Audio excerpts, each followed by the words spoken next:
Saa 5 majira ikiwa ni haya ya Afrika Mashariki na kusabahi mtazamaji mzima. Karibu kwa saa moja ya taarifa za kina kutoka maeneo yote na kote nchini Kenya. Tumekita kambi kukufahamisha jinsi matukio yanatukia. Hakuna lolote mtazamaji litakukosa kwa kuwa tunakudhamini sana wewe mtazamaji wetu.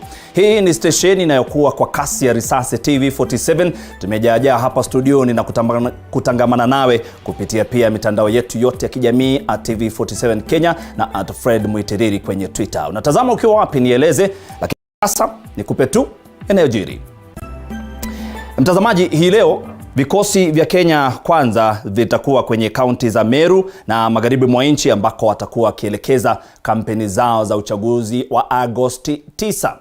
Vilevile Waziri Matiang'i atakuwa akizindua mpango wa kimkakati wa kuimarisha usalama mitandaoni. Kumekuwa na jitihada hizo tangia mwaka ulipoanza. Hii leo bunge la Seneti litakuwa likijadili kupandishwa kwa kiwango cha ukopaji deni nchini Kenya. Ni swala ambalo serikali imepelekea bungeni na wanataka lijadiliwe ili tukaweza kupandisha deni hilo kutoka trilioni 9 hadi 10. Na ulimwenguni kote tutakuwa tukiadhimisha siku ya bahari, maeneo ya pwani yakiandaa hafla mbalimbali. Ni baadhi tu ya taarifa ambazo mtazamaji wetu tunafuatilia hapa kwenye studio zetu. Lakini kwa sasa nikupe methali ya siku.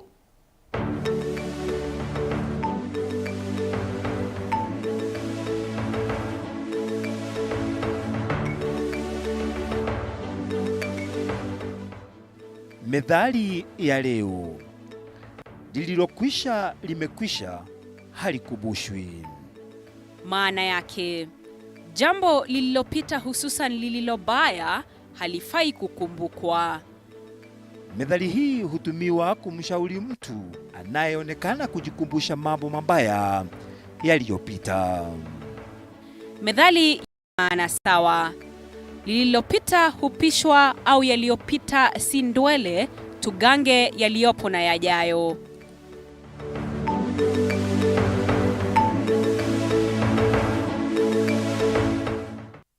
Karibu sasa nikufahamishe taarifa zetu tendeti. Tuanze na kaunti ya Mombasa. Aliyekuwa gavana wa kaunti ya Nairobi Mike Sonko amelalamikia hatua ya tume huru ya uchaguzi na mipaka IEBC kukosa kumuidhinisha kuwania ugavana katika kaunti ya Mombasa. Sonko anahoji kuwa IEBC na ubaguzi na ilifaa kumuidhinisha kwa kuwa rufaa aliyokata katika mahakama ya upeo kupinga kubanduliwa kwake kama gavana wa Nairobi bado haijaamuliwa. Sonko anasema kuwa ataendelea kufuata sheria, akiwa na imani kuwa kama ya upeo itabadilisha kuondolewa kwake afisini na kumruhusu kuwania ugavana katika kaunti ya Mombasa. Sonko anawania kiti hicho na tiketi ya chama cha Wiper. Nesha communication ya Deputy Registrar Supreme Court kusema appeal yetu Supreme Court iko very active na inakuja mention tarehe 10 ya hii mwezi. Kwa hivyo mimi sioni vizuizi zile tunawekewa, sioni kama ni vizuizi za sawa, na this is what I'm telling IEBC. I want to repeat myself. Is there a law for Sonko, law for Waititu, law for Chebukati, for Weluke? No. We only have one constitution in Kenya that was promulgated in 2010. And the law is very clear. If you have been convicted or sentenced, or there is any decision that has been passed against you, you cannot be disqualified unless or until you exhaust all the avenues of appeal. The Bill of Rights, the presumption of innocence, iko very clear. Na istoshe, my chances ya my appeal to succeed are very high. One of the judges who presided over my impeachment has been fired, has been suspended by the president, because there is a recommendation that has gone to the president, na president akasema huyu wacha ndani sababu ya hii mambo ya uchafu ambayo alifanya. So I don't want to go to the details and the merits of the cases before court to be sub judice, for me to go to those particular details. Let us respect the courts. Let us respect government institutions. Na naambia watu wetu wa remain calm. Let us follow the law. We are not giving up. A person can only be bad once he has exhausted all his appeals in relation to either the sentence or a decision. In this case, there is a pending appeal at the Supreme Court, and we hope that this issue shall be resolved. Between today, we have a window between the 10th and 19th of this month to have that issue resolved, and we believe strongly that His Excellency Honorable Sonko and his running mate Honorable Mbogo will be in the ballot. Yes. Kutoka kaunti ya Mombasa sasa tuelekee kwenye kaunti ya Laikipia kwa taarifa za tanzia. Wakazi wa kijiji cha Kamugundura kaunti ya Laikipia wameitaka mamlaka huru ya kusimamia polisi IPOA kuchunguza kisa ambacho kijana mmoja aliuliwa kwa kupigwa risasi katika makabiliano na wafugaji. Aidha, wanahoji kwamba Apiti Lekatua mwenye umri wa miaka 17 alikutana na mauti yake kwa kupigwa risasi na wasimamizi wa sheria walipokuwa kundi la ng'ombe wao katika shamba la kibinafsi. Kwa mujibu wa msemaji wa jamii hiyo, Saituk Kaparo, anadokeza kuwa hakuna majambazi waliojihami ila ni wafugaji tu waliokuwa malishoni. Aidha, anasema ni vipi kijana asiyekuwa na silaha kwa kuwa tishio kwa maafisa 6, akitaka wahusika kuchukuliwa adhabu kali. Ile kijana ambayo ya kwanza amepigwa ilipigwa tarehe 1 mwezi wa 9 2015. Alipigwa risasi hapa tuka hii shamba. Tumelia IPOA akachunguza na hakuna mali ilienda. Tena hii askari hii kijana ambaye alipigwa ya miaka 17. Tunaomba IPOA ajaribu kuingilia, manake serikali ya Kenya ifuate sheria. Na serikali ya Kenya haangalii haki za binadamu. Mtoto kuuliwa, kama ni mnyama ameuliwa leo, helicopter angekuwa hapa. Na kwa vile binadamu ameuliwa, hakuna mtu angekuwa hapa. Kwa hivyo tunaomba IPOA ya ichunguze, na pia tuangalie hiyo ng'ombe, hiyo mtoto, maana hakuna mwenyewe, ilifungiwa. Hatujui kama ng'ombe yote imetoka ama ameuza. Sasa jana ndio mtu sasa. Lakini kitu mimi naambia tena kurudia IPOA. Iko askari naitwa MPR walishanganyana jana na polisi ya Karionga. Stock hajawahi kufanya kitendo kama hii. Stock. Kwa hivyo hao wawekwe kando, wachunguzwe Karionga, huko ndio yuko na shida. Ambaye anamiliki shamba, ambaye anatunyanyasa, Kwa nini hatupigi risasi Oldaiga? Kwa nini hatupigi risasi hapo na Soit, Kinyon, Mngongoni, hii mashamba ingine? Kwa nini hii ambayo wanasema ni ya Mwafrika mwenzetu anatunyanyasa? Yeah. Kwenye kaunti hiyo ya Laikipia sasa tuelekee kwenye kaunti ya Migori. Tume huru ya uchaguzi na uratibu wa mipaka IEBC tawi la kaunti ya Migori limeidhinisha seneta wa kaunti hiyo Chiloyako kuwania wadhifa wa ugavana. Akizungumza baada ya kukabidhiwa cheti cha kuwania wadhifa huo, Ayako amesema kuwa anapania kufanya kampeni za amani kipindi hiki cha kampeni ili kudumisha amani miongoni mwa Wakenya. Ayako amewaahidi wakazi wa Migori kupigana na janga la ufisadi iwapo watamchagua kama gavana wao mwezi Agosti mwaka huu.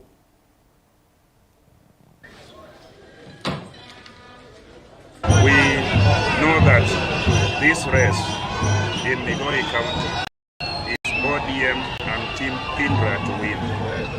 We are the ones that have every likelihood.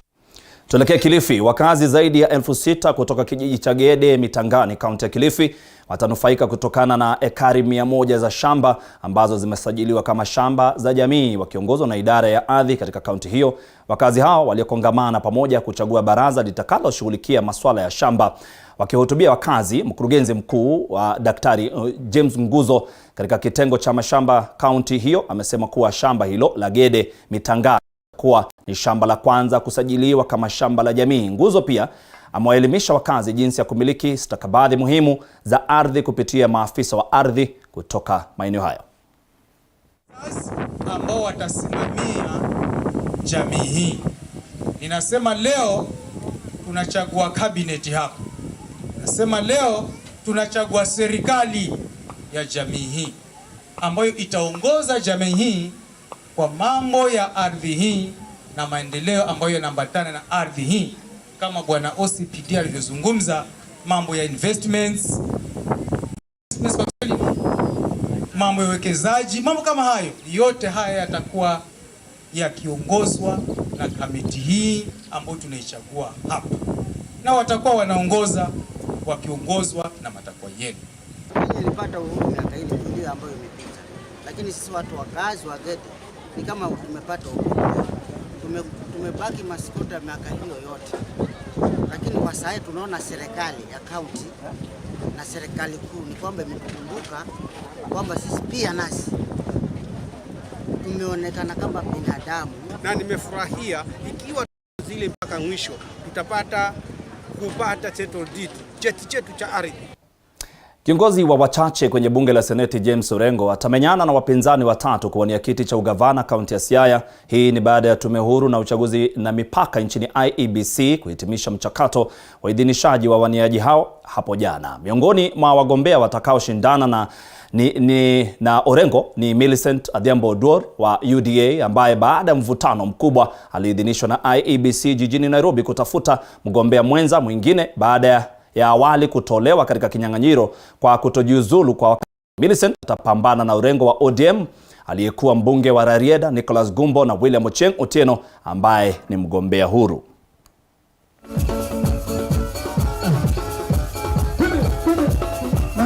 Six piece means you have six pieces. That's as simple as that. It is idiosyncratic, it is selfish, and it is being propagated by people who really have either no record or no agenda for the people. Raila himself is not running on ODM ticket. Raila is running on Azimio ticket. And we saw what happened in Nairobi, which is what ought to play out here. Yes, 2017 I was a deputy governor in Jubilee Party. This time I'm the governor in UDA Party. So because of the experience of that time, I felt I need to come up so that I work for my people to give back to the society. Because when you are a deputy, you are not in full force. You are not in control. But this time, I'm in the control. And I will do what it takes to help my Siaya people, because we are in poverty. We have seen what the ballot paper is going to look like. And my name and Odul's name is first on the ballot paper. And we think that that's a sign of what is to come. Although that is done alphabetically, I don't want to make anybody raise concerns with the IEBC.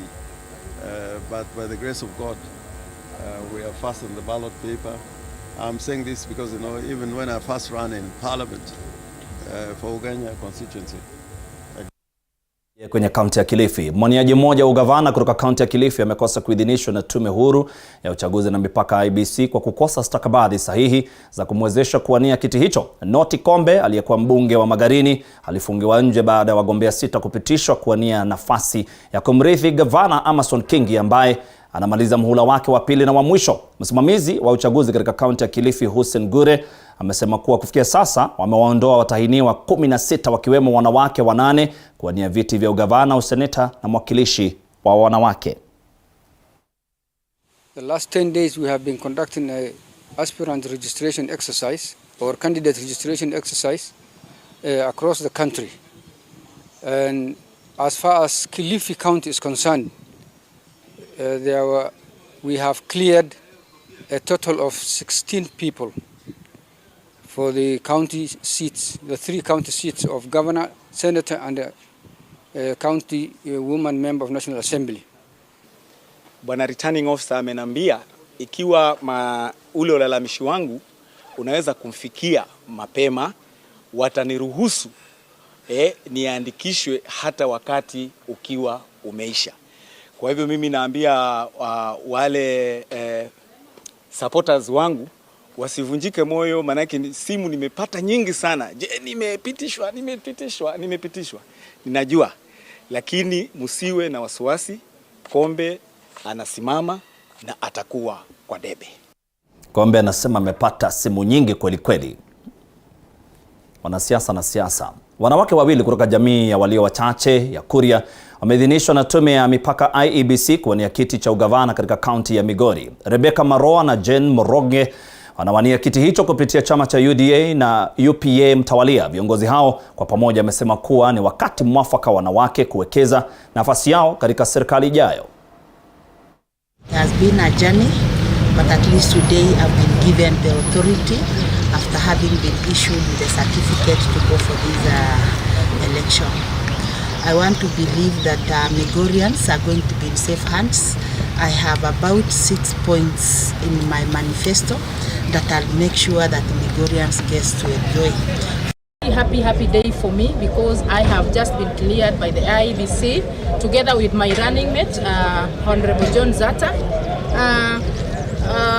This region is perceived to be an ODM zone, it's true, but I think democracy was started by BAMBA himself. He's very democratic, and I think he showed us a way that we should not concentrate in one party alone. Tuelekee kaskazini mwa Kenya. Naibu wa Rais William Samoei Ruto ameahidi kuboresha uchumi wa jamii ya wafugaji atakapochaguliwa kumrithi Rais Uhuru Kenyatta mwezi wa 8. Akizungumza katika jiji la Mandera katika kongamano la uchumi, Ruto amesema kuwa eneo la kaskazini mashariki halijanufaika na maendeleo kutokana na uongozi mbaya.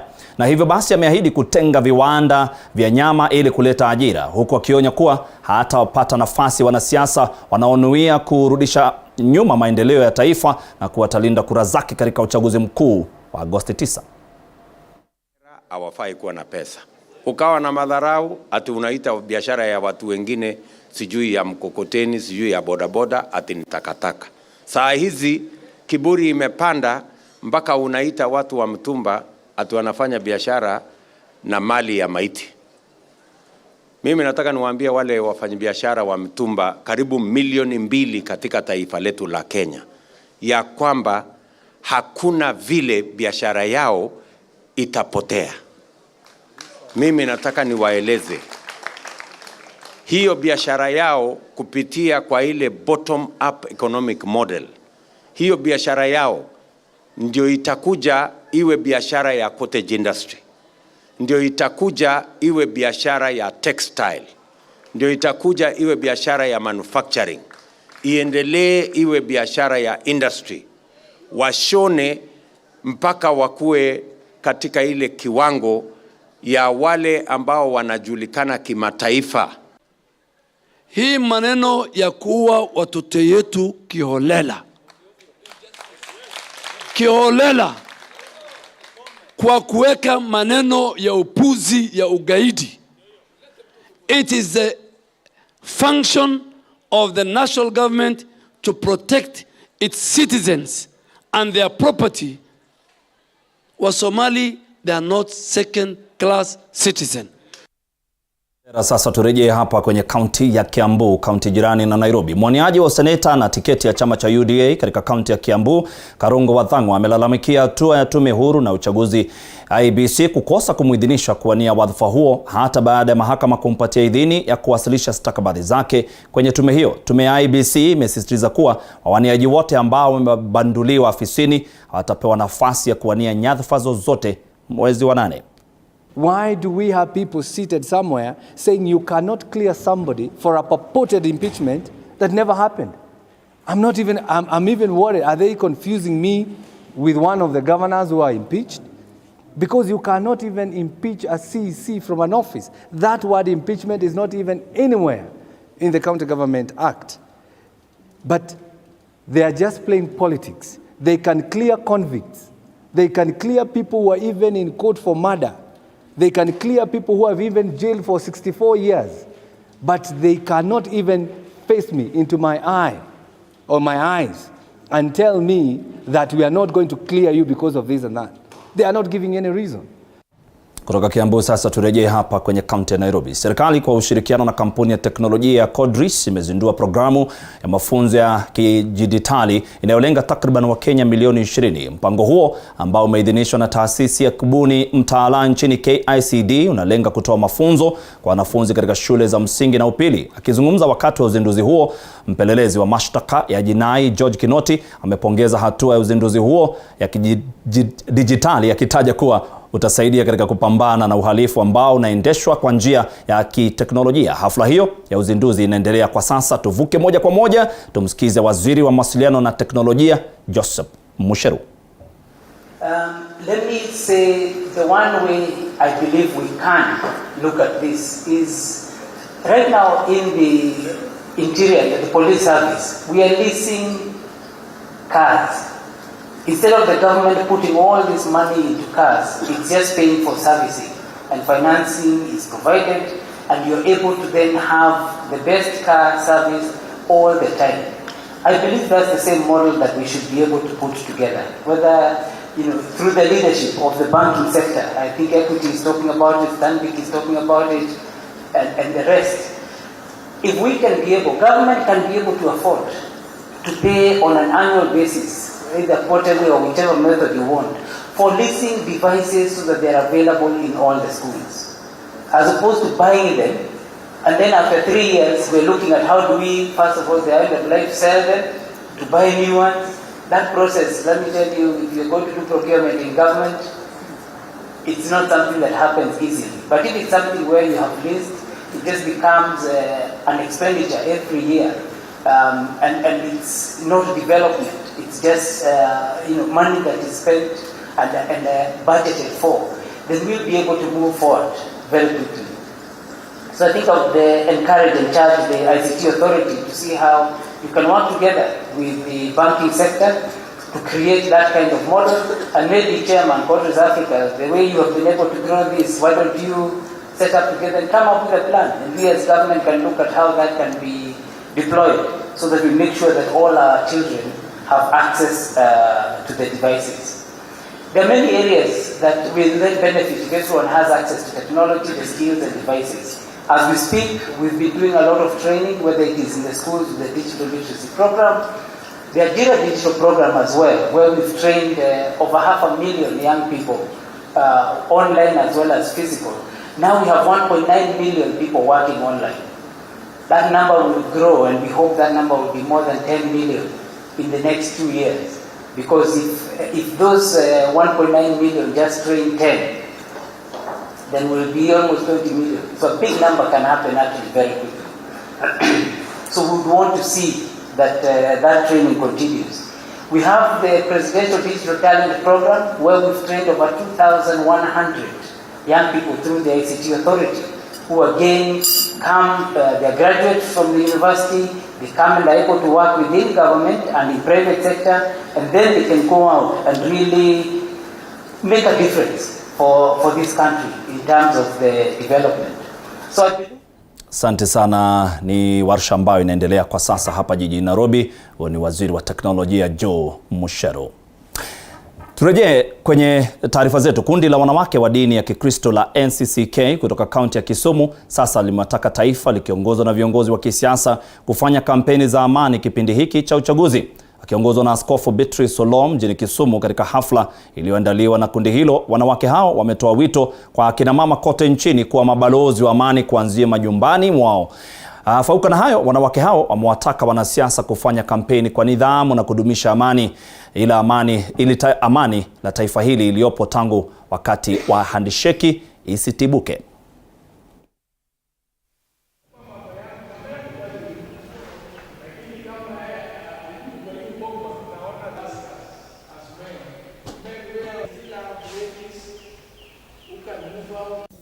My fellow ladies and all our clergy within Kisumu County, let us talk peace, eat peace, sleep peace, so that this time round Kisumu will be number one with peaceful elections, peaceful campaigns, and peaceful county after the elections. And as responsibility as mothers, we have to take that and go back. Preach peace to these our young sons and daughters. Teach them how to live in peace, because where there is no peace, God does not bestow his blessings there. Let them do it in a peaceful manner. And as I know, with our youth today and with the technology which is very high, they are going to do it in a peaceful way. Kwingineko, zaidi ya vijana 6,000 kutoka kaunti ya Narok wamenufaika kutokana na mpango wa 3 wa kazi mtaani. Mpango huo uliozinduliwa na kamishna wa kaunti ya Narok Isaac Masinde unatazamiwa kuwanufaisha vijana kutoka kaunti ndogo 8 ambao watapata shilingi 455 kila siku, huku wasimamizi wao wakipata shilingi 505 kila siku. Walioajiriwa pia watanufaika na mafunzo yatakayojumuisha programu za afya, fedha na utamaduni. This time, na target wards zote. In Narok County, we have 30 wards. Mbeleni si ilikuwa tu hapa Majengo. Hapa Majengo, Lulunga, Kirikoris, ilikuwa sehemu kidogo sana. out of 8 sub-counties, ni sub-county 3 tu zilikuwa zinafaidika na first phase na second phase. Kwa hivyo this time serikali imepanua ili vijana wa Narok County yote waweze kufaidi kulingana na ile ward unatoka. Na kwa sababu mumepata fursa ya kuingia zile maeneo mtakuwa mkipanda miti na kufanya shughuli zingine, ninawaomba muwe ambassador wetu, muweze kutujulisha nini inaendelea huko, na vijana mjiepushe na madawa ya kulevya. Kutoka kaunti ya Narok sasa tuelekee kwenye kaunti ya Mombasa ambako kumekuwa na siasa kutokea jana. Jana tumemwona Mike Sonko akiwa na hali tete, akiwa na maafisa wa IBC, na siasa za pwani zimeshika kasi sana na zimeonekana kushika kasi siku za hivi karibuni, huku wakazi wakitoa hisia tofauti kuhusiana na hilo. Ni ili kutathmini hali tu ya siasa eneo la pwani. Sasa tuungane na mwanahabari wetu Patronila ambaye yuko kule. Patronila, ni yapi ambayo umetutayarishia? Shukran sana mwenzangu Paul Kirobi kutoka studio zetu za Nairobi. Kama ulivyotanguliza, tunakujia moja kwa moja kutoka kaunti ya Mombasa. Leo nikitangamana na baadhi ya wakaazi katika kaunti hii ili tuweze kuzungumzia swala la siasa za pwani. Hii ikiwemo swala la ardhi, swala la ajira na uchumi kwa jumla. Basi moja kwa moja Kirobi, bila kupoteza wakati, nitaungana na wao waweze kutueleza ni maoni yapi ama ni maswala yapi ambayo yangependa yaangaziwe kwa kina, hususan tunapoelekea uchaguzi wa Agosti 9. Kwa hivyo karibu, asante sana kwa kukubali kuzungumza na runinga ya TV47. Tutaanza na majina yako na kisha utueleze ni masuala yapi ambayo wewe ungependa iangaziwe, hususan kutokana ama na swala nzima la siasa za pwani. Kwa majina naitwa Juma Saburi, ni mkazi wa hapa Mombasa, na swala ambalo ningeomba sana liangaziwe kwa serikali inayokuja ni swala la mashamba hapa pwani. Kwa sababu swala la mashamba hapa pwani imekuwa kidonda ndugu ama swala sugu sana, ambalo kusema kweli kwa serikali zote zilizopita mimi naona kwamba zimepuzilia mbali hili swala la mashamba pwani. Manake tukiangalia serikali ya Kenyatta ilishindwa kusuluhisha swala la mashamba pwani. Tukiangalia serikali ya Moi miaka 24 wameshindwa kusuluhisha swala la mashamba pwani. Ukija serikali ya Kibaki ambayo pia tunamsifu kwamba utendakazi wake ulikuwa mzuri, pia swala la mashamba ni kama alilipuzilia mbali, hakulisuluhisha. Tukija kwa serikali hii ya Jubilee, wamemaliza miaka 10 na katika ajenda yao ilikuwa ni swala mojawapo la kwamba watamalizana na shida ya mashamba pwani, lakini tukaona kwamba wameshindwa. Isitoshe kwamba baadhi yao viongozi ambao walikuwa katika Jubilee, baada ya kusuluhisha matatizo ya mashamba pwani, wamechangia katika kupora mashamba pwani, ambalo hilo ndio tatizo kuu. Haiwezekani kwamba wewe unataka kusuluhisha jambo na wewe pia ni mmojawapo katika kuingia katika kupora hayo mashamba. Huwezi kusuluhisha tatizo la mashamba ikiwa wewe mwenyewe unachangia kupora. Lakini kwa maoni yangu mimi nina imani na serikali ya Mheshimiwa Raila, endapo atachukua uongozi, ninaamini serikali ya mashamba itasuluhishika. Kwa sababu gani? Mheshimiwa Raila tukimwona katika tangu aingie katika serikali, yeye uongozi wake hajahusika pakubwa katika uporaji wa mashamba pwani. Na labda nikuulize, serikali ya Ururuto imekuwa hapa pwani kupeana vyeti kadhaa kwa watu, labda kumekuwa na nafuu kwa swala la ardhi? Naam. Serikali ya Jubilee tumesikia kweli hapa pwani ikipeana vyeti, lakini baadaye wao vile vyeti unapatikana kwamba vyeti vingi vilivyopeanwa hapa pwani ni vyeti feki. Alafu vyeti pia hivyo vilivyopeanwa, anapewa kile cheti ambacho ni halali, anapewa nyanya ambaye ni wa miaka kama 90. Itamsaidia nini? Watu ambao wanafaa kupewa hivyo vyeti vya mashamba ni vijana wa mabarobaro, wale ambao itawafaidi kile cheti utakacho. Lakini kama utampatia cheti nyanya wa miaka 90, itamsaidia nini? Hawezi kwenda hata benki kubadilisha pesa, akachukua pesa akafanya employment na akafanya investment kupitia hiyo cheti. Na pia katika cheti hicho yule nyanya ambayo wa miaka 90 umempa hataweza kujiendeleza kivyo vyote. Na pia vyeti vingine ambavyo vimepeanwa, vile vyeti vya mashamba ni vya community, ambapo katika uwezi fanya investment kwa shamba ya community, lakini kama mtu atakuwa amepewa cheti yeye mwenyewe binafsi, anaweza enda bank akapata pesa akafanya investment. Shukran sana kwa maoni yako. Labda ndugu, naomba uje hapa utueleze kwa upande wako wewe unaona vipi? Anza na majina tafadhali. Okay, kwa majina naitwa Calvin Somondi. Tukiwa tunaangalia hapo Mombasa, tuangalie mambo ya uchumi.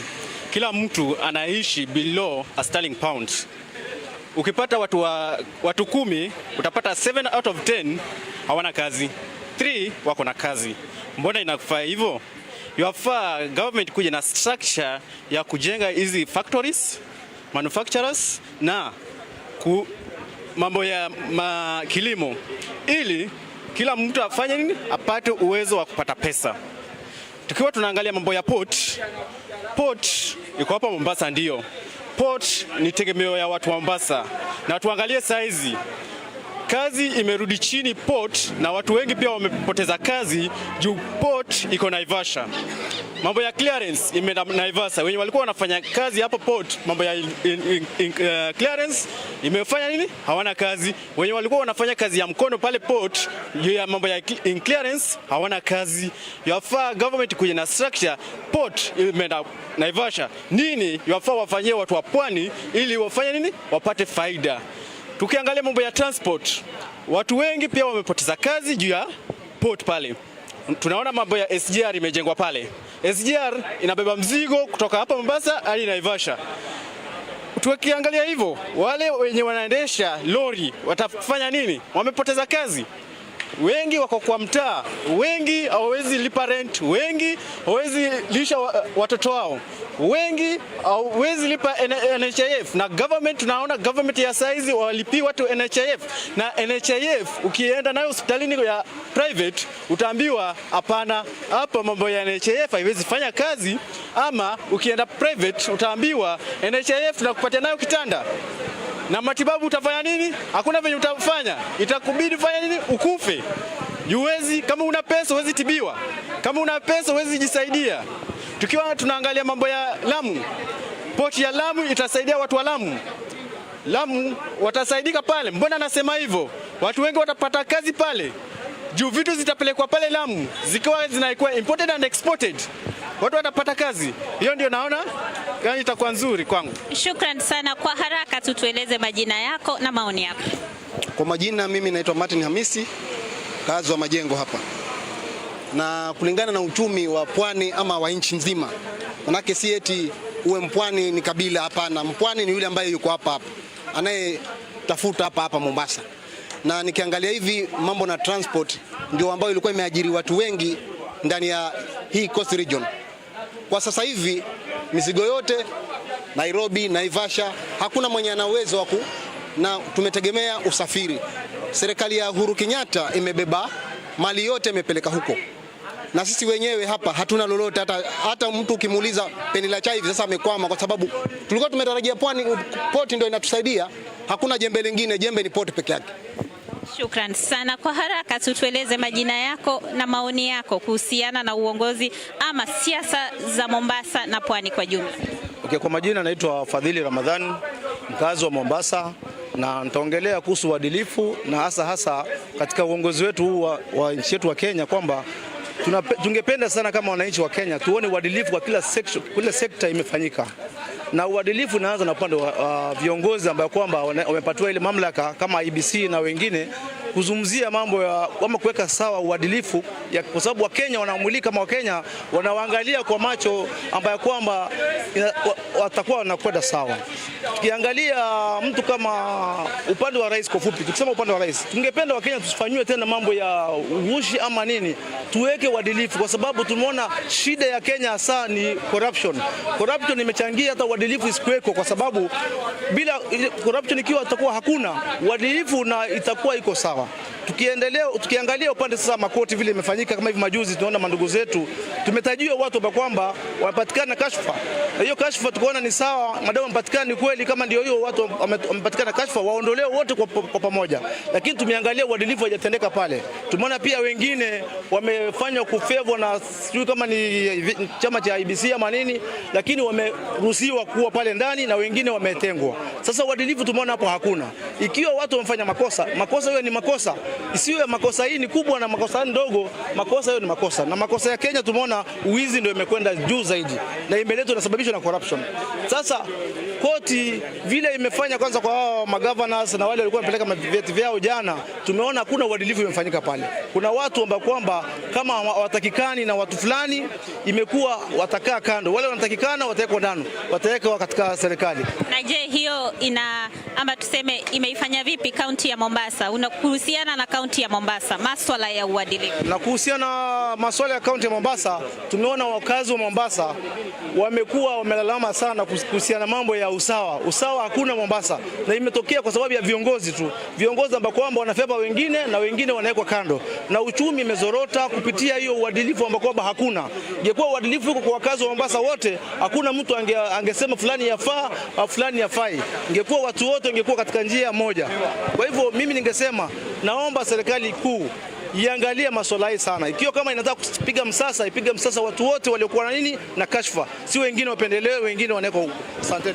Shukrani sana. Kirobi, ni swala ambalo tunaweza kuzungumzia siku nzima. Kama unavyoona watu wako hapa wengi na kila mtu ana maoni tofauti ya kuweza ama ya kutaka kupeana kuhusiana na siasa hizi za pwani. Kwa hivyo tutaendelea kuangazia taarifa hii na kuileta kwa watazamaji wetu kwa taarifa zetu za hapo baadaye. Kwako studio ni Kirobi.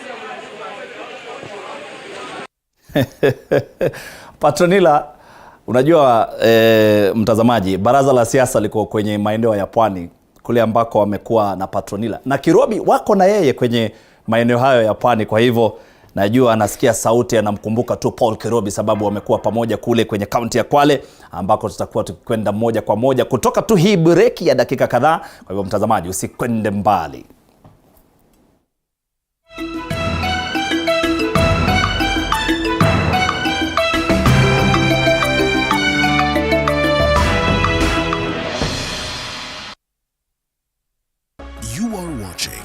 TV47, the home of untold stories. There's no TV47 Country Ride brings you the great country music entertainment show. The sound of goodbye. Dust your boots, put your hats, and ride the night with us. Up from San Antonio. Yes, from all regions in Kenya. Country Ride gives you the best musical experience to you and your family. She's the lead. Bring out the best of country magical moments by celebrating our fans' music, powered by DJ Stiga and host CK the Cowgirl. Watch the Country Ride every Sunday, 10 p.m. to 12 a.m. only on TV47, the home of great entertainment. Let's ride to the night together. This is The Grind. Only those who will risk going too far can possibly find out how far one can go. T.S. Eliot. So I decided, let me just take this up, put the teaching on hold first. Let me try see where this can go. I mean, the opportunities are a lot. But is that all you need? Oh wait, there's more. This seems a little too much. Let's slow it down. You do this is something you do out of passion. Join me, Violet Njoki, as I navigate through the maze of the increasingly dynamic business environment and quiet down the noises. As I help you flourish in business, every Monday at 7:30 p.m.